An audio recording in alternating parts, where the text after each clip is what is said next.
Situation पैदा हो गई है जिसमें हमें इंसाफ होता नज़र नहीं आता। ये डिमांड करते हैं कि JIT की तमाम प्रोसीडिंग्स हैं, ऑडियो वीडियो जो है आवाम को रिलीज की। प्राइम मिनिस्टर साहब अभी तो छोड़कर 2018 के बाद भी इस मुल्क का वजीर आजम होगा। मुझे खौफ आ रहा है कि ये फिर से जो 97 में इन्होंने सुप्रीम कोर्ट के ऊपर हमला किया था डंडों से, ये उस तरफ ही जा रही है बात है। सुप्रीम कोर्ट को कहूंगा कि नवाज शरीफ को ECL पे डालो।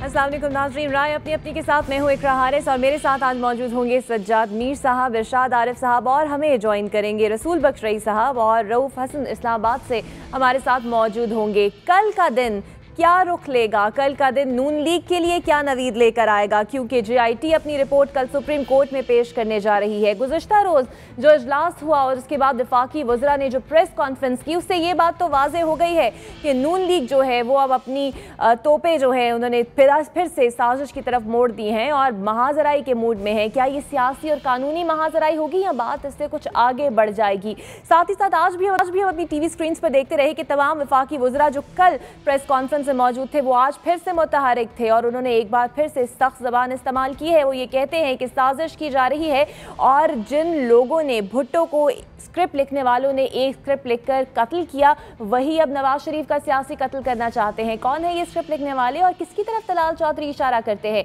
और इमरान खान भी आज सामने आए और वो ये कहते हैं कि वो आवाम को कॉल देते हैं कि आएँ और सुप्रीम कोर्ट को बचाएं, क्योंकि सताने वाली सूरत हाल पैदा होने वाली है और फिर से नून लीग जो है वो अदालतों पर हमला करेगी। इसी पर हम बात करेंगे। इरशाद आरिफ साहब, एक तरफ कबूल कर लिया जाता है और साद रफीक साहब तो आज ही बोले कि हमने तो मिठाइयाँ इसलिए खाई थी कि हम मुकदमा जीत गए, तो जब जीत गए तो वावेला कैसा? बस जी, नाच न जाने आंगन टेढ़ा, यही होता है ना। देखिए, पहले इन्होंने सोचा तक नहीं कि वो फैसले में लिखा हुआ क्या है। इमरान खान ने जब कहा कि पहले फ़ैसला पढ़ तो लो, तो इन्होंने कहा कि इतनी अंग्रेज़ी भी हमें नहीं आती कि हम फ़ैसला पढ़ सकें। अब उसके बाद JIT बनी, उस पर खुशियाँ मनाई गई कि हमारी बहुत बड़ी जीत है। हमने सुप्रीम कोर्ट में ये कहा था कि जुडिशल कमीशन बना दिया जाए, उसकी बजाय ये JIT, इमरान खान तो भाग रहा था। अब ये बन गई है और फिर उस प्रोसीडिंग्स में मुकम्मल इन्होंने हिस्सा लिया है। एक भी ऐसा गवाह नहीं जिसने कहा हो कि जी मैं इस बुनियाद पर नहीं जा रहा JIT में कि मुझे इंसाफ मिलने की उम्मीद नहीं है। मियाँ नवाज शरीफ साहब वज़ीर-ए-आज़म के तौर पर अपनी इम्यूनिटी ख़त्म करके उसके सामने पेश हो गए। जब ये सारा प्रोसीजर मुकम्मल हो गया तो अब अदम एतमाद करना जो है वो तो साफ लग रहा है कि चूँकि इन्हें यकीन हो गया है या ये समझ रहे हैं कि हम केस जीत नहीं सकते, तो फिर ठीक है, इस पर जितनी मिट्टी डाली जा सकती है, धूल उड़ाई जा सकती है, उड़ाई जाए। भाई सवाल ये है साजिश कौन कर रहा है, कोई नाम तो ले। भुट्टो साहब का मामला जो था, क्या भुट्टो साहब को फ़ौज ने कहा था या आलमी इस्टेब्लिशमेंट ने कि एक शख्स का बाप मरवा दो, उससे पहले उस पर हमले करवाओ? वो केस 1.5 साल 2 साल तक आला अदालतों में चलता रहा है, पूरा उनको मौका दिया गया है। उसके बाद वो फैसला हुआ और आज इनको याद आ गया। और ये तो मिठाई उस वक्त भी एक सेकंड ये जितने लोग आज कह रहे हैं ना जुडिशल मर्डर, ये सारे मिठाई खाने वालों में शामिल थे, बांटने वालों में अगर नहीं थे तो खाने वालों में शामिल थे। अजीब बात है, जो फैसला जब आता है उस वक्त मिठाइयाँ खाते हैं, उसके बाद आपको याद आता है कि हमारे खिलाफ साजिश हो गई है। साहब पूरी कौम को बावर करा चुके हैं, ऐसा नक्शा खींचा गया है वफाकी वज़रा और नून लीग की जानिब से, मियाँ नवाज शरीफ की जानिब से कि एक साजिश हो रही है और मियाँ नवाज शरीफ जो हैं उन्हें मुमकिन तौर पर उनके खिलाफ अब फैसला आ जाएगा। नहीं, मतलब साजिश कौन कर रहा है? एक तो नाम लें, दूसरा क्या साजिश है? मियाँ नवाज शरीफ साहब को जिन लोगों ने 4 साल तक हुकूमत करने दी, अगले 6 महीने में 8 महीने में मियाँ साहब कितना बड़ा कोई ऐसा करने वाले हैं कि जो वो चाहते हैं कि ना करने दी जाए हुकूमत। बल्कि अगर इस्टेब्लिशमेंट को ये मुतवन कर रहे हैं, इस्टेब्लिशमेंट ने तो जरदारी साहब जैसे शख्स को भी 5 साल पूरे करा दिए, सारी दुनिया मानती है। उस वक्त मियाँ नवाज शरीफ साहब जब काला कोट पहन के अदालत में खड़े हुए थे जरदारी साहब के ख़िलाफ़, हुसैन हक्कानी के ख़िलाफ़, उस वक्त कोई साजिश नहीं थी। जब मियाँ चौधरी निसार साहब, मियाँ शहबाज शरीफ साहब रात को 1 दफ़ा नहीं 10 दफ़ा कियानी साहब से जाके मिलते थे, उस वक्त कोई साजिश नहीं थी। जब ये शुजा पाशा से मिलकर मेमो गेट का केस तैयार कर रहे थे, उस वक्त कोई साजिश नहीं थी। अभी बताएं ना, साजिश अगर इमरान खान कर रहा है तो वो किस से मिला है, कौम को पता होना चाहिए। अगर जमहूरियत के खिलाफ साजिश हो रही है तो इस साजिश को पर्दा नकाब होना चाहिए। कौन कर रहा है, कौन का इतना बड़ा जुर्म इस मुल्क में हो रहा है और सारे के सारे जो हैं शोर मचा रहे हैं लेकिन नाम नहीं ले रहे। यानी ये साजिश करके या तो अपने किसी जुर्म पर पर्दा डालना चाहते हैं या किसी और के जुर्म पर पर्दा डाल के जमहूरियत को रुखसत करना चाहते हैं, फिर तो ये साजिश खुद हो गए। ठीक। सजाद मीर साहब, शेख साहब ने आज कहा है प्रेस कॉन्फ्रेंस में, वो कहते हैं ताबूत, सबूत और भूत सुप्रीम कोर्ट से निकलेगा। ये कौन शेख साहब है? शेख रशीद साहब। अच्छा, खैर कुछ संजीदा बात करें। इनका क्या ताल्लुक है? वो कल कह रहे थे 72 घंटे 80 घंटे रह गए हैं और सुबह शायद ये कह रहे थे कि अभी तो चलेगा, 6 हफ्ते चलेगा, 8 हफ्ते चलेगा। वो तो करते रहते हैं, वो तो एक क्लास है, एक टाइप है जो कि टीवी शो के लिए बड़ी मुफीद हुआ करती है, बयानात के लिए अच्छी होती है। आज के माहौल में बहुत तलखियाँ हो गई हैं, तो ऐसे शेक्सपियर के ड्रामों में क्लाउन्स होते थे, तो ये क्लाउन्स का होना भी बहुत ज़रूरी होता है ड्रामेटिक इफेक्ट के लिए। खैर वो तो एक बात है। बाकी दूसरी बात ये जो हो रहा है, वह अब चंद घंटे रह गए हैं, उनकी रिपोर्ट आने दें और उसके बाद मामला आगे चलेगा। और ये आसान काम नहीं है। हम जिस तरह इसको ले रहे हैं ना जी कि ये हो जाएगा, उनको यकीन है कि रिपोर्ट खिलाफ आ रही है, इसलिए वो कहते हैं हमें पहले दिन से यकीन है। उनसे जब पूछा जाता है कि आप लोगों ने पहले एतराज़ क्यों नहीं किया, तो वो पूरी एक लाइन बताते हैं कि हमारा क्या ख्याल था, हमारा क्या ख्याल था, कहाँ से आके एक्सपोज हुए, कि हमें तो ये तवक्को नहीं थी कि कोई व्हाट्सएप कॉल भी जाएगी, हमें क्या पता था। और भी बहुत सी बातें, जब तारिक शफी से ये पूछा गया, जब फलां बात की गई, जब एक आदमी की तस्वीर लीक करनी गई और वो आदमी एक्सपोज हुआ, तो हमें पता चला कि ये किस रवैये के साथ या किस अंदाज। एक तस्वीर के मामले ने इतना भूचाल मचाया, अब कहते हैं ख्वाजा आसिफ माइंडसेट की बात, सबको आप आवाम के सामने रखते हैं, तमाम प्रोसीडिंग्स आवाम के सामने, अब क्यों मांग रहे हैं? देखिए ये माइंडसेट की बात है। आप तस्वीर किसी की छाप दें कि वो बड़ा मजलूम मस्कीन सा बना बैठा है, वो एक बात है। आप पूरी प्रोसीडिंग इसलिए छुपाना चाहते हैं, वो कहते हैं कि हमने जवाब दे दिए हैं। कल कौम को आप कहेंगे कि उन्होंने कोई जवाब नहीं दिए थे। देखिए ये लड़ाई अब लफ्ज़ों की लड़ाई है, आसान लड़ाई नहीं है। अगर किसी का ख्याल है कि कल रिपोर्ट पेश होगी और कल शाम से पहले नवाज शरीफ रुखसत होकर अपना सामान बांध के घर चले जाएंगे, तो ऐसा होने वाला नहीं है, नंबर एक। नंबर दो, अगर किसी का ख्याल है कि नवाज शरीफ आसानी से चले जाएंगे, तो ये भी किसी का ख्याल नाअहल हो सकते हैं सजाद साहब। हाँ जी, नाअहल हो सकते हैं। नाअहल करना भी आसान नहीं है। उनकी जुरिस्डिक्शन है कि नहीं है, ये सवाल अब पैदा होगा। इन्होंने देखिए, इन्हें बेंच पर भी इतराज़ थे, इन्होंने नहीं किए। इन्होंने कहा कि इंसाफ का बोलबाला होगा, आगे बढ़ेंगे। मैं सिर्फ उनका पॉइंट ऑफ व्यू बयान कर रहा हूँ, उसको डिफेंड नहीं कर रहा है इस वक्त, ये भी ख्याल रहे। और उसके बाद इनको ख्याल था कि JIT बनी है, ये तरीके के साथ तफ्तीश करेगी। इनको ख्याल हुआ कि ये तो सारे पुलिस और फौज की एक ख़ास मजाज के साथ जिस तरह सेटअप होता है, उस तरह की एक तफ्तीश जिसे कहते हैं कि पेशियाँ पुख्ताओ, तो असल में मामला मिजाज के खिलाफ हुआ तो मसले हुए। नहीं, मिजाज के खिलाफ ही हुआ। जब तफ्तीश के मिजाज इंसाफ के तकाज़ों के खिलाफ हुआ, आप किसी को 4 घंटे बिठाए रखते हैं। ये तो थानों में होता है, ये तो मार्शल के कोर्ट्स में, अदालतों में होता है कि आपने 6 घंटे बिठाए रखा। इंसाफ की अदालतों में तो ये नहीं हुआ करता। देखिए, अगर आप मुकदमा लड़ना चाहेंगे कि ये यूं करते हैं, छोड़ें। अब आप तैयारी करें कि एक लंबी कार्रवाई इस मुल्क में होने वाली है, और आप तैयारी करें कि ये आसान काम नहीं है कि नवाज, कुछ लोग कहते हैं जानशीन मुकर्रर करेगा, वो जानशीन मुकर्रर नहीं करेगा, वो फाइट करेगा आखिरी वक्त तक। वो असेंबलियां भी नहीं तोड़ेगा आसानी के साथ, अगर एक इशारा उन्होंने दिया है, लेकिन वो असेंबलियां भी नहीं तोड़ेंगे। और ये फाइट जो है इतनी आसानी के साथ नहीं होने वाली। इसके बाद जैसे उन्होंने खुद कह दिया, वाशिफ ने खुद कह दिया कि JIT आने दें, उसके बाद हम निबड़ लेंगे इनके साथ। बल्कि ये जो फिक्रा उन्होंने कहा कि वो जिस मैदान में आए, जब चाहें हम लड़ने को तैयार हैं। जब चाहें का मतलब है कि निबड़ने की बात करते हैं, वो एक सख्त महाजराई भी हो सकती है। हाँ बिल्कुल, महाजराई है। भुट्टो साहब ने भी असेंबली में खड़े महाजराई है, लेकिन महाजराई भुट्टो साहब को छोड़े आप जी, भुट्टो साहब के खिलाफ हम थे, उनके खिलाफ सिर्फ तारिक कादरी हैं। औकात का फर्क है, औकात के बड़ा फर्क है। असल में आदि ये लोग ये हैं, मॉडल टाउन वाकई वाली JIT बनेगी। मॉडल टाउन में बहुत से राज हैं, हम इनको कोई अल्लाह का बंदा आए वो राज फाश करे कि हुआ क्या है। किसी को तरक्की का लालच देंगे, किसी को पैसे देंगे, किसी पर दबाव डालेंगे, वो JIT उस तरह की कुछ भी हो जाए जनाब, जाने वाला नहीं। सवाल ज़हनों में सुलग रहा है वो ये क्या होगा, क्या जमहूरियत की चिड़िया फिर से उड़ जाएगी, या फिर बहुत ही कशीदा सूरत हाल हम देखेंगे। यहाँ पे मैं एक ब्रेक लेती हूँ सजाद साहब, ब्रेक लेती हूँ, ब्रेक के बाद वापस आते हैं।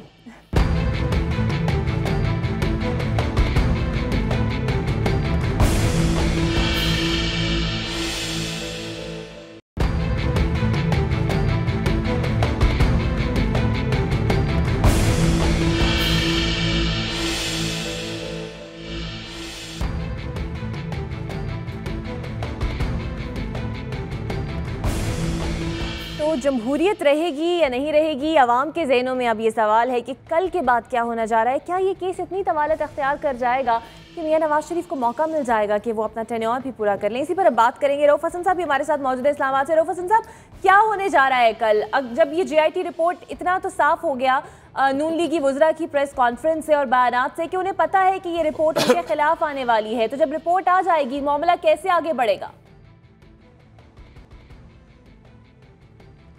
देखिए, एक बात तो मैं चाहूँगा कि एक थोड़ा सा ज़रा एक छोटी सी चीज़ को एनालाइज कर लें। बात आप कर रहे हैं कि वो किसके खिलाफ कौन कह रहा है, उनके मुताबिक कौन साजिश कर रहा है। तो कल जो उनकी मिनिस्टर्स की प्रेस कॉन्फ्रेंस हुई है उसमें दो बातें जो हैं वो नोटिस करने के काबिल हैं। एक तो उन्होंने कहा जी कि हमें बताया गया था कि FIA इस JIT को हेड करेगा, लेकिन FIA इसको हेड हमारी इंफॉर्मेशन के मुताबिक नहीं कर रही। तो एक इशारा यहाँ उन्होंने दिया है, और दूसरा इशारा उन्होंने ये दिया है कि जो इंटेलिजेंस एजेंसीज के लोग उसमें हैं उसके ऊपर हमें उनके बारे में रिजर्वेशन है, उनके बारे में हमारे तहफ़्फ़ुज़ात हैं। सो ये दूसरा इशारा है। तो आपके सवाल की तरफ आते हैं कि कल क्या होने जा रहा है। देखिए, कल JIT अपनी जो रिपोर्ट कंपाइल करेगी वो सुप्रीम कोर्ट में दाखिल कराएगी। अब सुप्रीम कोर्ट के ऊपर मुनहसर है कि वो कौन सा बेंच कॉन्स्टिट्यूट करता है, क्या उसके पास ऑप्शंस है, क्या उस JIT की सबमिशंस में इतना मवाद मौजूद है कि सुप्रीम कोर्ट समझती है कि वो इसी के तई वो एक फ़ैसला दे सकते हैं। मेरा ख्याल है कि ऐसी बात नहीं होगी, बल्कि उसके बाद फिर वो उसको इवैल्यूएट करेंगे, देखेंगे और उसके बाद अपना फ़ैसला करेंगे कि क्या ये केस उन्होंने सुनना है और या ये केस जो है वो बाकी जो महकमे हैं उनके पास, अगर वो 62, 63 का है तो उन्होंने कहाँ बेचना है, मनी लॉन्ड्रिंग का केस है तो वो कहाँ जाएगा। तो एक तो मेरे हिसाब से ये कल के दिन में सिर्फ ये बात होगी कि JIT अपनी रिपोर्ट सुप्रीम कोर्ट में देगी, उसके बाद उसकी इवैल्यूएशन का पीरियड शुरू होगा। 1 दिन लगता है, 2 दिन लगते हैं, 1 हफ्ता लगता है, कितना लगता है। मेरा अपनी ज़ाती अंदाज़ा ये है कि इसमें ज़्यादा वक्त नहीं लगेगा, और मैं एक मॉरल पोजीशन भी लेता हूं कि इसमें ज़्यादा वक्त लगना भी नहीं चाहिए। क्यों? इसलिए कि ये कौम ऑलरेडी 1 साल से लटक रही है, 1.25 साल से लटक रही है, इस अजाब में मुब्तला है। और अगर हक़ायक़ व शवाहिद आ गए हैं सुप्रीम कोर्ट के पास, तो मेरा ख्याल है कि एक नेशनल ड्यूटी के तौर के ऊपर उनको चाहिए कि इसमें जितनी जल्दी वो अपना फैसला सादर कर सके वो करें, वन वे और दी अदर। सो ये लेकिन कल के दिन में कोई इतना बड़ा कोई काम, अगर कोई लोग उम्मीद लगा के बैठे हैं कि कल ही फैसला हो जाएगा और इस तरफ या उस तरफ वन वे और दी अदर, तो वो कल नहीं होगा, यानी प्रॉपर प्रोसीजर चलेगा। रसूल बख्श साहब, जिस तरह इमरान खान ने आज कहा कि 97 की तरफ हालात जा रहे हैं, और जिस तरह इमरान खान सामने आए और उन्होंने ये बात की, और जिस तरह नून लीगी वुज़रा गर्मा गर्म बयानात दे रहे हैं, उससे तो ये ऐसा साबित होता है कि कल कोई ऐसा बड़ा फैसला आ जाएगा जिससे बहुत ही कशीदा सूरत हाल हो जाएगी। मेरा ख्याल ये है कि फ़ैसला आने में कुछ वक्त लगेगा और लगना भी चाहिए कि सुप्रीम कोर्ट को ये देखना चाहिए कि JIT की रिपोर्ट में क्या है, क्या सबूत फ्राहम किए गए हैं या नहीं किए गए हैं। और इसके साथ मेरा ख्याल ये है कि जिन पर इल्ज़ाम है मियां नवाज शरीफ पर और उनके ख़ानदान पर, उनको पूरा मौका देना चाहिए कि अपनी सफाई पेश करें। ज़ाहिर है कि उन्होंने वहाँ पे JIT के सामने अपनी सफाई पेश की, लेकिन उसके साथ जो आगे मामला चलने हैं आइनी और कानूनी, वो ये होंगे कि क्या सुप्रीम कोर्ट को जुरिस्डिक्शन हासिल है कि किसी भी प्राइम मिनिस्टर को इन दस्तावेज़ात या ये जो शवाहिद सामने आए हैं उनकी बुनियाद पर डिस्क्वालीफाई किया जाए। क्योंकि पार्लिमानी निज़ाम में और ख़ुसूस तौर पर जो कॉमनवेल्थ कंट्रीज़ हैं उनकी रिवायात को देखा जाएगा, और पाकिस्तान में जो आइन की इंटरप्रिटेशन माजी में होती रही या सुप्रीम कोर्ट करता रहा है उसकी रोशनी में देखा जाएगा। तो अभी तक ऐसा हुआ नहीं है। काफ़ी कानूनी माहिरीन तो ये कहते हैं कि दफ़ा 184(3) के तहत किसी वज़ीर आज़म को नाअहल इस तरह करार नहीं दिया जा सकता। देखिए, उसमें के वज़ीर आज़म कैसा अपना ओहदा छोड़ेंगे, उसके लिए वाज़े तौर पर दफ़ात पाकिस्तान के आइन में दर्ज हैं। तो क्या अगर कोई तज़ाद है, मुख्तलिफ जो शिक्के हैं आइन की, तो उसकी वजाहत ज़ाहिर है कि सुप्रीम कोर्ट को करनी पड़ेगी कि कौन सी शिक यहाँ पे लागू होती है। और सबसे बड़ी बात जो मैं समझता हूँ कि जो इंसाफ के तकाज़ों के मुनाफी है वो ये है कि सुप्रीम कोर्ट ही फैसला कर रही है, और ये जो तमाम मामलात हैं लोअर कोर्ट्स में होने चाहिए थे, ताकि कोई किसी को अपील का हक तो मिलना चाहिए कि अगर अपील का हक ही नहीं मिलता सिरे से तो वो कानून के तकाजे पूरे नहीं होते। तो मैं समझता हूँ कि कल फैसला नहीं होगा, ये 3 तरह से जिद्दोजहद हो रही है मुस्लिम लीग नून की तरफ से, जो कल उन्होंने ऐलान किया है उसके हवाले से। एक तो यह है कि वो आईनी और अदालती जंग लड़ेंगे, दूसरा वो मीडिया में जिस तरीके से उन्होंने जंग का आगाज़ कर दिया है और जिसमें अपने आप को मासूम और बाकी इदारों को समझते हैं कि वो जारहियत का इर्तकाब कर रहे हैं और एक मुंतखब हुकूमत को हटाने की साजिश हो रही है, वो करेंगे। और तीसरा मैं समझता हूँ कि उनकी जो अपनी कॉन्स्टिट्यूंसी है उसको मुतहर्रिक करने की कोशिश कर रहे हैं।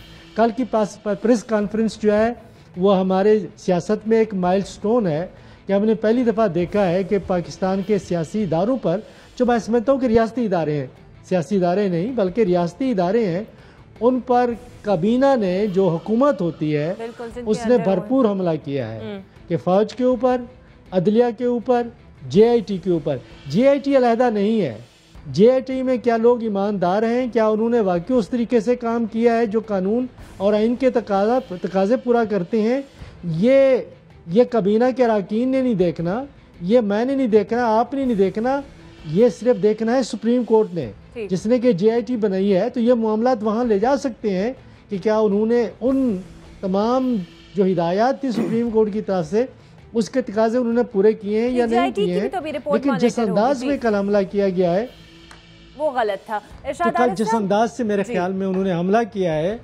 उससे तो पता चलता है कि हम 97-98 की तरफ जा रहे हैं। उसी सियासत की दहाई में वापस चले गए इरशाद साहब। अब जिस तरह जब कोई फैसला आने वाला होता है बहुत सी खबरें गर्दिश करती हैं, ये भी गर्दिश करी कि JIT मजीद वक्त मांग लेगी, हालांकि अदालत कह चुकी है कि हम वक्त नहीं देंगे। दूसरी बात, अगर ये केस दोबारा से चलता है और इसी रिपोर्ट को लेकर अब ट्रायल आगे बढ़ता है तो क्या इतना वक्त मियां साहब को मिल जाएगा कि उनका टेन्योर कम से कम पूरा हो जाए? देखिए, पहले जो फैसला आया सुप्रीम कोर्ट का, पहले तो खैर जस्टिस अनवर ज़हीर जमाली साहब ने जो कुछ किया इस कौम के साथ मेहरबानी की कि 1.5 महीना वक्त ज़ाया करके कहने लगे अच्छा जी ये तो समझेंगे, सुना ही नहीं गया। लेकिन नए बेंच ने उसको तवालत नहीं दी और JIT ने भी 60 दिन में उसको वक्त मिला था, जितना काम हो सकता था। कल देखेंगे कि वो मज़ीद वक्त लेते हैं या नहीं लेते। बज़ाहिर यूँ लग रहा है कि वो वक्त मज़ीद शायद नहीं लेंगे, क्योंकि अगर उनके यहाँ ये सोच मौजूद होती तो हुकूमत इतनी बुखलाई हुई भी ना होती और इतनी प्रेस कॉन्फ्रेंस भी ना हो रही होती। हुकूमत का कम अज़ कम नुक्ता नज़र ये नज़र आता है कि वो JIT कल हतमी रिपोर्ट देने जा रही है। अब यहाँ 2-3 बातें हो रही हैं। अगर वो वक्त नहीं लेती तो कल के बाद सुप्रीम कोर्ट अपनी प्रोसीडिंग दोबारा शुरू करेगी।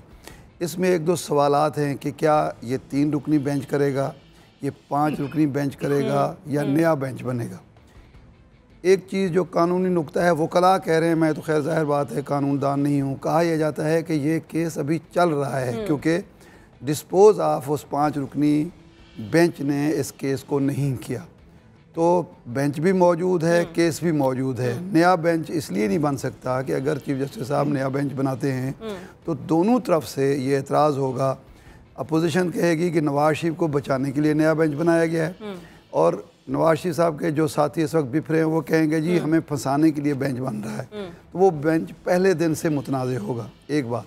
दूसरा ये होगा कि नया बेंच जब बनेगा तो नया बेंच नए सिरे से प्रोसीडिंग शुरू करेगा, नए सिरे से सारे सवालात और सारी होगी, तो ये भी मुश्किल नज़र आता है। एक सेकंड, अब जो इशू इस वक्त बन रहा है, सवाल ये है कि अगर वो फ्लैट्स जो हैं अगर वो कतरी शहजादे के नाम पे हैं तो कुछ प्रॉपर्टी टैक्स का कानून है वहाँ बरतानिया में। क्या जो काउंसिल टैक्स है वो कुछ देना पड़ता है, नहीं देना पड़ता?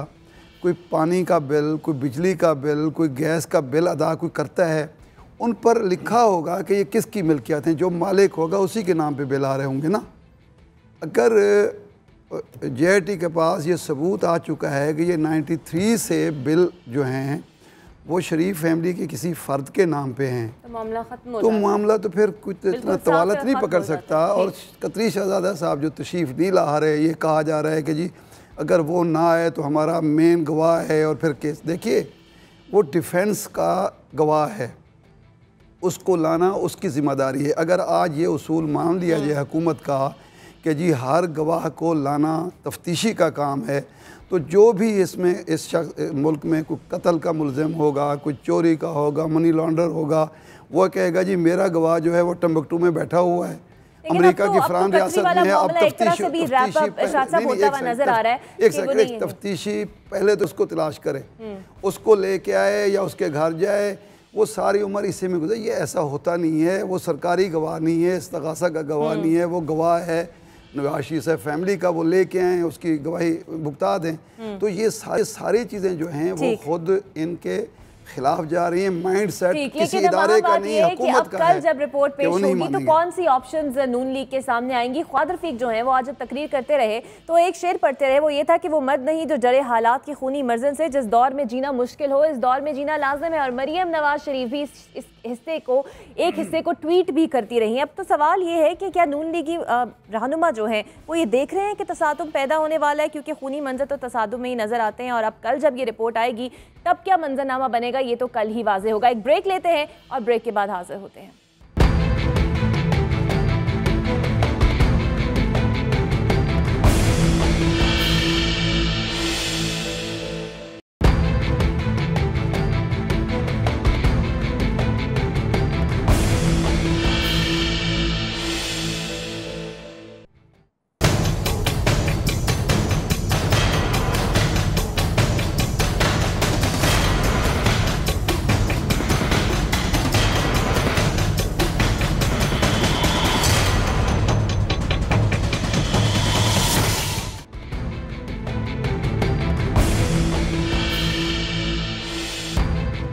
PS 114 ज़िमनी इंतखाब यहाँ पर हुए। पोलिंग का वक्त तो ख़त्म हो चुका और अब नतायज आने का जो सिलसिला है वो जारी है। और अब तक जो 25 पोलिंग स्टेशंस का नतीजा आ रहा है उसके मुताबिक सेनेटर सईद गनी जो हैं वो लीड कर रहे हैं और कामरान टेसौरी जो हैं वो दूसरे नंबर पर हैं और तहरीक इंसाफ के नजीब खारून जो है वो तीसरे नंबर पर हैं। अगर PS 114 की बात करें तो इसका जो अहम मसला है वो गंदे पानी के तालाब, सड़कें और इंफ्रास्ट्रक्चर और पानी वहाँ पर पीने का मुहैया नहीं है। और इसके बावजूद अगर हम ये समझें कि अब आज फिर से हम जो नताए जा रहे हैं उसके मुताबिक तो सईद गनी और पीपल्स पार्टी लीड कर रही है, तो अवाम का रुझान फिर से उसी पार्टी की जानिब क्यों है जिसकी सिंध में कुछ कारकर्दगी ख़ास नहीं है? सज्जाद मीर साहब, आप क्या समझते हैं इन अहम मसाइल के साथ जो अवाम के बुनियादी मसाइल हैं, नाकिस कारकर्दगी है कराची में पाकिस्तान पीपल्स पार्टी की, ये तो कोई ढकी छुपी बात नहीं है, उसके बावजूद ये इलेक्शन अगर जीत जाएगी तो फिर अवाम का पैटर्न तो अब तक नहीं बदला। नहीं, असल में ये कोई पीपल्स पार्टी की जीत नहीं होगी। इसका जो स्ट्रक्चर है, मैं इसके दोनों अतराफ में रहा हूँ, डिफेंस में भी रहा हूँ, दूसरी तरफ PCHS में भी रहा हूँ, इस हल्के को बहुत अच्छी तरह जानता हूँ। और ये नॉन महाजर हल्का है ट्रेडिशनली, जहाँ पंजाबियों की खासी तादाद है, सराइकियों की भी, कश्मीरियों की, इन लोगों की खासी तादाद मौजूद है और ये कच्ची आबादी है एक तरह की ज़्यादातर इसका। और इसमें जीतने वाले जो होते थे हमेशा, जब MKM का जोर भी होता था तो MKM खाल कभी गाँव से जीत जाती हो तो जीत जाती हो, वरना नहीं है। और इस तरह के हल्के से जीत के इम्कानात किन पार्टियों के हो सकते हैं? जहाँ मुस्लिम लीग भी जीत सकती है, जहाँ तहरीक इंसाफ भी जीत सकती है, और पीपल्स पार्टी ने यहाँ अपनी स्ट्रेंथ खासी बना रखी है। पंजाबी वोटर यहाँ पीपल्स पार्टी की तरफ जाता है कराची में, यहाँ मुस्लिम लीग की तरफ जाता था। अच्छा, इसमें अब देखने की बात यह है कि ख़ास तौर पर जमात इस्लामी जो ट्रेडिशनली कराची की एक पुरानी जमात रही है, उसका स्टेज जहाँ वोट बैंक नहीं बन पा रहा, और था भी नहीं। इसलिए नहीं था कि वो उसका वोट बैंक भी उन इलाकों में था जिसमें MKM का वोट बैंक है, पीपल्स पार्टी का वोट बैंक अलग हुआ करता था। अब मैं नहीं कह सकता कि जनरल इलेक्शन में जहाँ पीपल्स पार्टी जीतेगी, जहाँ कोई चांस बन सकता है। अब मुस्लिम लीग नून तो मुझे नज़र नहीं आ रही इस पूरी दौड़ में। नजीब हारून एक बहुत अच्छे कैंडिडेट हैं, सभी ने अपने बड़े कैंडिडेट जो हैं वो मैदान में उतारे हैं। दूसरे कामरान टेसौरी है, कामरान टेसौरी है, उन्होंने भी डट के इस तरह का मुकाबला, उनकी भी बड़ी एक सोशल बहुत खासा काम है। नजीब हारून तो बानी मेंबरान में से है ना तहरीक इंसाफ के। आरफ अलवी और नजीब हारून जो थे कराची के, वो 2 ही अरकान थे जो शुरू में वहाँ आए थे। तो ये हल्का जो है जनरल इलेक्शन के बारे में किसी ने इसको कहा था कि ये मिनी पाकिस्तान है, जहाँ पूरे पाकिस्तान की आबादी का कोई ना कोई सेगमेंट किसी न किसी हालत में वहाँ मौजूद है। लेकिन बेसिकली ये हल्के की जो एक साख्त है MKM के लिए तो इसलिए अहम था कि MKM लंदन के बगैर भी इलेक्शन लड़ते हुए ये हल्का जीत लेती है, तो इस बात का कहा जाएगा कि कराची अभी उनके कंट्रोल में है।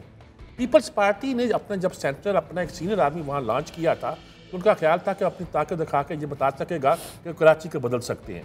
तहरीक इंसाफ के लिए एक बहुत बड़ा चैलेंज इसलिए था कि वो गोया मुतबादल लीडरशिप के लिए अपने आप को पेश कर रहे हैं। लेकिन इसे पूरा इलाका, उसमें डिफेंस भी शामिल है, PCHS का इलाका भी शामिल है, ट्रेडिशनली जो है वो MQM का इलाका नहीं है। और ख़ास तौर पर यह इलाका जो कच्ची आबादी है ज़्यादा बहुत सी, और दूसरी सड़कें भी जहाँ मैं आप तालाब कहते हैं, यहाँ तो पता नहीं क्या क्या कुछ है। यानी मुझे वो नक्शा सारा पूरा इलाका मेरी नज़र में आ रहा है, ऐसे लगता है कि एक डेवलप्ड इलाके के अंदर एक फंसा हुआ कुछ जैसे रह जाती हैं कच्ची आबादियाँ या दो बस्तियां आबाद होती हैं तो दरमियान में जगह बच जाती है। वो लेकिन अब ज़्यादा यानी आपका मतलब है कि वोटिंग जो सेगमेंटेशन के हवाले से ज़्यादा अहम है। रऊफ हसन साहब, मैं आपसे ये जानना चाहूँगी, MQM पाकिस्तान जो लंदन से अब अलग हुई है, आप क्या समझते हैं ये पहला इलेक्शन है अब जो वो कॉन्टेस्ट करने जा रहे हैं, और फारूक सत्तार ने भी ये कहा था कि इससे हमारी प्ले ग्राउंड जो है वो वाजे हो जाएगी। आप क्या समझते हैं कि MQM पाकिस्तान ये हल्का जीतने की अहलियत रखती है? देखिए, एक पहले तो मैं ये कहूँगा कि जो बाई इलेक्शन के डायनामिक्स होते हैं ना, वो जो बाकी इलेक्शंस होते हैं, जो जनरल इलेक्शंस होते हैं, उनसे बिल्कुल मुख्तलिफ होते हैं। इसमें बहुत से ऐसे मुहरकात होते हैं जो कि अप्लाई करते हैं और बहुत से मिसिंग होते हैं। सो ये अगर इसमें जो पार्टी जीतेगी वो को गारंटी नहीं है कि वो मेन इलेक्शंस में भी वही पार्टी जीतेगी और दूसरे नहीं जीतेंगे। अब आपके सवाल की तरफ आते हैं जी, MQM के लिए एक बहुत बड़ा चैलेंज था, इसलिए कि MQM अब एक MQM नहीं बल्कि 3, 4, 5 MQMs में तकसीम हो चुकी हुई है, और ख़ासकर फारूक सत्तार साहब के लिए एक बहुत बड़ा चैलेंज है।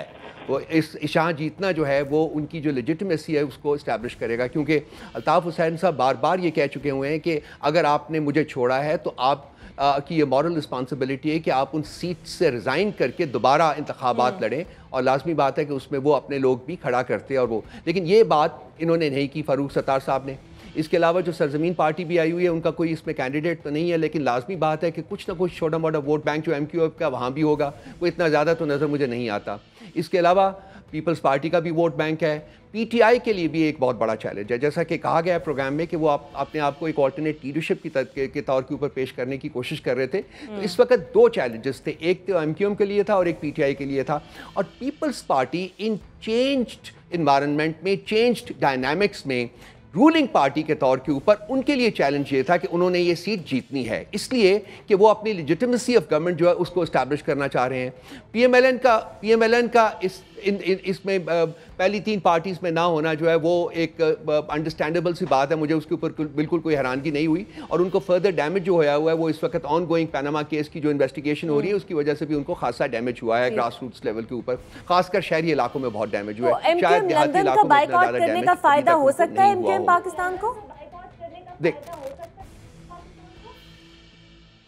लंदन ने अपनी सपोर्ट जो है वो पीपल्स पार्टी के पलड़े में डाली हुई है, ठीक है ना जी। सो अगर उनके 2, 4, 5, 6, 8, 10 जितने भी वोट हैं, लाजमी बात है कि वो पीपल्स पार्टी को सपोर्ट करेंगे। तो इस लिहाज से फ़ायदे से ज़्यादा मेरा ख्याल है कि नुकसान हो सकता है, क्योंकि आई स्टिल फील के अल्ताफ़ हुसैन के कोई ना कोई छोटा मोटा वोट बैंक अभी तक मौजूद है, बल्कि अगर मुझे हैरानगी नहीं होगी कि अगर छोटा मोटा ना हो, कोई और ज़्यादा खासी लेवल के ऊपर उसकी सपोर्ट मौजूद हो। लेकिन ये जो सारा ड्रामा है ना कि जी हम अलहदा हो गए हैं और नहीं हुए और ये हुए हैं तो वो हुए, मैं बेसिकली इसमें बिलीव ही नहीं करता। MQM एक माइंडसेट का नाम है, और MQM का जो माइंडसेट है उसमें मुझे किसी किस्म की तब्दीली अभी तक होती हुई नज़र नहीं आई। आज भी वो जो बात करते हैं, आज भी जो महाजर की वो बात करते हैं, आज भी वो अपने हकूक़ की जिस तरीके से बात करते हैं, हकूक़ की बात करना कोई गलत बात नहीं है, लेकिन जिस अंदाज में जो तर्ज़ तखातुब उनका होता है वो आज भी वही है जो कि पहले नहीं था, सवाए इसके कि उन्होंने एक अपने आप को, चूंकि अगर वो अपने आप को अल्ताफ़ हुसैन से अलहदा ना करते तो शायद ये पाकिस्तान में पॉलिटिक्स कर ही ना सकते। तो पॉलिटिक्स करते रहने के लिए जरूरी था कि वो अपने आप को अल्ताफ़ हुसैन से अलहदा करें। इरशाद आरिफ साहब जी, उनसे अलहदा होने का जो मकसद है वो इससे ज्यादा फर्क नहीं है। इरशाद आरिफ साहब, MQM पाकिस्तान जी, अगर ये MQM पाकिस्तान इरशाद आरिफ साहब इलेक्शन हार जाती है तो आप समझते हैं कि आगे इसके लिए मजीद मुश्किलात हो सकती है? अगर ये हार जाती है तो कोई ताज्जुब की बात नहीं होगी। ये सीट MQM की तो नहीं थी, मेरे ख्याल ये सीट तो मुस्लिम लीग की थी। तो मुस्लिम लीग की 2013 के इलेक्शन में मुस्लिम लीग ने जीती है। अगर मुस्लिम लीग अगर अपनी सीट हारती है या उसका कैंडिडेट जो है वो नहीं कर पाता, इसलिए ये इस इलेक्शन में मैं इस बात से बिल्कुल मुत्तफिक हूँ कि ये जो बाई इलेक्शन होते हैं आम तौर पर वहाँ की हुक्मरान जमात का जो भी कैंडिडेट होता है उसको कई फ़वाइद हासिल होते हैं। एक तो आम वोटर समझता है कि इससे कोई तब्दीली नहीं वाक़ई हो सकती, सरकारी मशीनरी दूसरा ये होता है कि उसके होती है। पास वसाइल होते हैं, इख्तियारात होते हैं, वो समझते हैं अवाम के अगर ये सरकारी पार्टी का उम्मीदवार जीत जाएगा, ये हमारे 4 काम करवा देगा, कोई तरक्की आती है। और जहाँ गुर्बत ज़्यादा होगी वहाँ ज़्यादा इम्कानात होते हैं इस बेस पे वोट देने के। हमारी ये बड़ी सियासी जमातें जो हैं, खा MQM हो, खा मुस्लिम लीग नून हो, पीपल्स पार्टी, इनका असल कमाल ये है कि इन्होंने गुर्बत और जहालत को इस मुल्क से ख़त्म नहीं होने देना बल्कि बढ़ावा देना है। क्योंकि तो अगर ख़त्म हो जाएगी तो इनका वोट बैंक टूट जाएगा। इनका असल वोट बैंक जो है वो जहालत है, गुर्बत है, जो शऊर का ये आलम है हमारा, माशाल्लाह बाशऊर कौम कहा जाता है। अहमदपुर शर्किया के हादसे में 217 लोग जो हैं शहीद हो चुके हैं, बेचारे जाँ बाग हो चुके हैं और दर्जनों लोग पड़े हुए हैं। आज एक टैंकर उल्टा, दर्जनों लोग फिर वहाँ बन गए। ये हमने शऊर दिया है इस कौम को।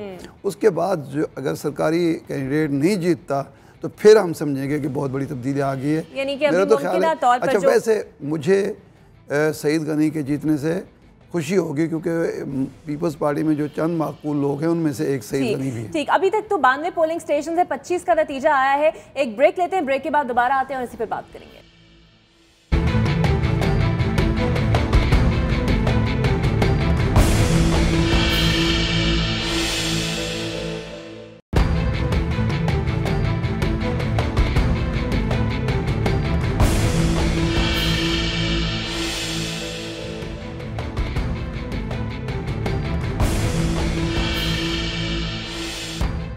Welcome back. तो PS 114 के ज़िमनी इंतखाब और अब बताए जाने का सिलसिला जारी है।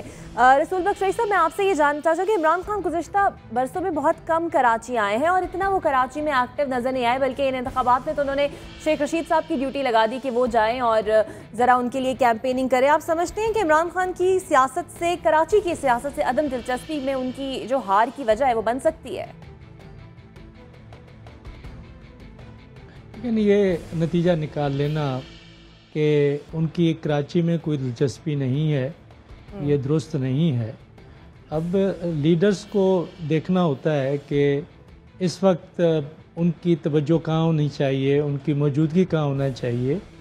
तो इस वक्त जो मुल्की हालात हैं वो ऐसे हैं कि ग़ालिबन वो ये ज़िमनी इंतखाबात के लिए वो वक्त नहीं निकाल सकते। और अगर ज़िमनी इंतखाबात में नेशनल लीडरशिप ही वहाँ जाके कैंपेन करे तो मेरा ख्याल ये है कि जो लोकल लीडर्स हैं, सिंध के लीडर्स हैं, तहरीक इंसाफ के और कराची के लीडर्स हैं, फिर उनका जो एक फ़र्ज़ बनता है, हक बनता है, जो उनको एक साबित करना है अपनी कॉन्स्टिट्यूंसी के सामने कि वो इसके आयल हैं, तो उसमें कमी आएगी। और मैं ये समझता हूँ कि ये इख्तियारात और ये हकूक़ और ये फ़राइज़ जो लोकल लीडरशिप है उसके पास होने चाहिए। वो हमेशा जो कौमी लीडरशिप है उसकी तरफ नहीं देखना चाहिए कि वो आएंगे तो हम जीतेंगे। तो हर जगह के अगर इस तरह से हो तो फिर आप ये गिन लें कि कितना कौमी असम्बली की सीटें हैं और कितना सूबाई असम्बलियों की सीटें हैं, तो हर जगह के ऊपर नहीं जा सकते। लेकिन जब कौमी इंतखाबात होंगे तो सिंध पर खुसूसी तौर पर इमरान खान को तवज्जो देनी होगी और देनी भी चाहिए कि वहाँ पर तब्दीली की मुल्क के बाकी इलाकों से कहीं ज़्यादा ज़रूरत है कि वहाँ पे जो ज़िम्मेदार तबका है उसका एक गठजोड़ हो गया है। वो सारे पाकिस्तान पीपल्स पार्टी में शामिल हो चुके हैं। जो माजी में मुस्लिम लीग में हुआ करते थे या फंक्शनल लीग में हुआ करते थे, वो इतना दबाव में है या इतना लालच में है कि वो मुस्लिम लीग या दूसरी जमातों में ठहर नहीं सके। वो पाकिस्तान पीपल्स पार्टी में ही अपना मफाद, अपना तहफ़्फ़ुज़ समझते हैं। और उसे समझ लेना चाहिए कि सिंध की क्या सूरत हाल है, कि तालीम को देखें, सेहत को देखें। जो करप्शन वहाँ पे मुनज़्ज़म तरीके पे हो रही है उसकी मिसाल नहीं मिलती। तो अगर सईद गनी साहब वहाँ से जीत जाते हैं तो ये पाकिस्तान पीपल्स पार्टी के नज़रिए का कमाल नहीं या उनकी कारकर्दगी का कमाल नहीं, ये सिर्फ जो सिंध हुकूमत के वसाइल हैं और पैसा है, ये उसका सिर्फ कमाल हो सकता है। ठीक, इरशाद आरिफ साहब, पाक सरजमीन के मुस्तफा कमाल तकारीर तो बहुत करते हैं और ख़ासी तनकीद भी करते रहे हैं, बल्कि मुतालबात भी सामने रखकर एहतजाज भी करते रहे हैं। क्या वजह है कि उन्होंने इस इलेक्शन का बायकॉट कर दिया? वो इसे अपने लिए एक टेस्ट केस भी तो ले सकते थे। मेरा ख्याल है उन्होंने इससे पहले भी किसी ज़िमनी इलेक्शन में हिस्सा नहीं लिया, क्योंकि वो ये कहते हैं कि जी हमारा तवज्जो जो है वो 2018 के इलेक्शन पर है, मुस्तकबिल पर है। अभी हम पार्टी की तंजीम कर रहे हैं, हर जगह पहुँच रहे हैं। तो मेरे ख्याल है उनका हिस्सा ना लेना जो है या किसी की हिमायत या मुखालफत ना करना वो उनकी हिकमत अमली का हिस्सा हो सकता है। और वो समझते हैं कि अगर एक सीट पे हम ज़िमनी इलेक्शन में चले भी जाएं और वो सीट हार जाएं तो हमारा जो सारा इम्पेक्ट है पार्टी का और जो तासुर है वो ख़राब होगा। तो इस बात पे तो उनको मेरे ख्याल है मतून नहीं किया जा सकता। ये नहीं कहा जा सकता कि जी वो मैदान से भागे या मैदान में उतरे ही नहीं हैं। एक नई नौज़ायदा पार्टी है, वो अगर अभी तैयार नहीं है इलेक्शन के लिए तो उनको हक हासिल है कि वो इलेक्शन ना लड़ें। ठीक। और सज्जाद मीर साहब, इसमें तो दो राय नहीं है कि जिस तरह रऊफ हसन साहब ने भी कहा कि डायनामिक्स डिफरेंट होते हैं ज़िमनी इंतखाबात के और आम इंतखाबात के, लेकिन इस इलाके के जो बुनियादी मसाइल हैं वो मसाइल तो जूं के तू ही रहे। तो हम क्या समझें कि जो वोटिंग पैटर्न जिस तरह आपने उससे पहले बात की, यही उम्मीद करें कि आइंदा इंतखाब में भी अवाम का यही माइंड सेट रहेगा और उनकी प्रायोरिटीज़ में और वोट बैंक में फ़र्क कोई नहीं आना? नहीं, असल में बात ये होती है कि ऐसे मौक़ों पे बहुत, जैसे सिंध में भी है, लोगों के पास दो चॉइस होती हैं, या तो नेशनलिस्ट को एक्सेप्ट कर लें या वो पीपल्स पार्टी को एक्सेप्ट कर लें। इस वक्त कराची में भी चॉइस लोगों के पास यही नज़र आती है, ख़ासतौर पर इस कॉन्स्टिट्यूंसी में नॉन महाजर वोट काफ़ी बड़ी तादाद में मौजूद है। उनके पास चॉइस नज़र आती है कि कौन डिलीवर कर सकता है। MKM कर सकती है या पीपल्स पार्टी कर सकती है। पीपल्स पार्टी चूँकि पावर में है, सूबाई तो सतह पर इक़्तिदार में है, इसलिए उनकी प्रायोरिटी शायद ये बन गई होगी कि अगर ये पार्टी हम इनका साथ दें तो शायद ये डिलीवर कर जाए। तो इस ख्याल से वो लोग उनको वोट दे रहे होंगे और उनकी हमदर्दियाँ। अच्छा, एक बड़ी बात और हुई है जिसको हमने नज़रअंदाज किया इस हल्के में, वो ये है कि मुत्तहदा जो हकीकी है, इन मुत्तहदा कहते हैं MKM हकीकी जो है, आफाक अहमद ने वहाँ आकर इनका MKM फरूख सत्तार की हमायत का ऐलान किया। ये बहुत बड़ा वाक़या है।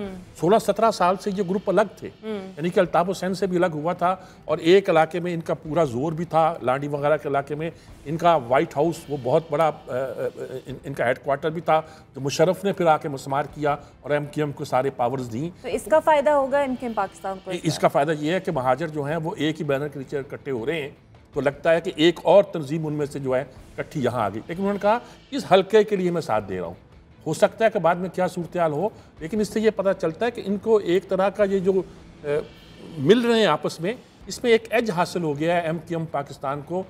उस पर जो मुस्तफ़ा कमाल की पार्टी है उस पर पता नहीं हमारे बासर लोगों का क्या इरादा है, क्या नीयत है। अच्छा, ये इलेक्शन जिंदगी और मौत का मसला तो नहीं साबित होगा ना MKM पाकिस्तान के लिए?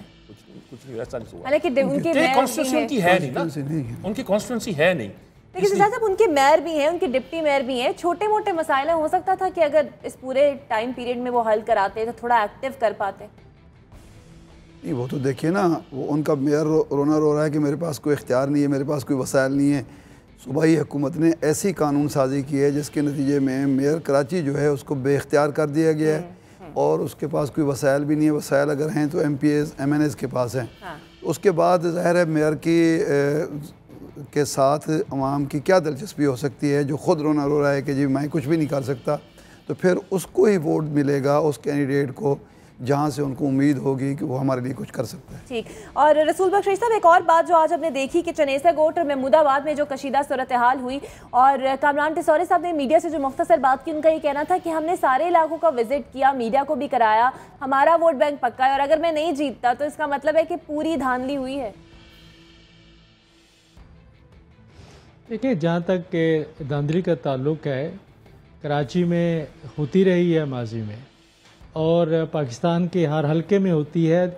मुनहसर इस बात पे है कि वहाँ पे एक अगर डोमिनेंट फैक्शन वहाँ पे मौजूद है, गिरोह मौजूद है, तो उनको अगर मौका मिलता है तो वो फेयर इलेक्शन सिर्फ मीडिया के सामने आके बात करते हैं, आवाम के सामने बात करते हैं। जिसको दौर लगता है वो लगाता है। लेकिन ये ज़रा मुख्तलिफ किस्म का है।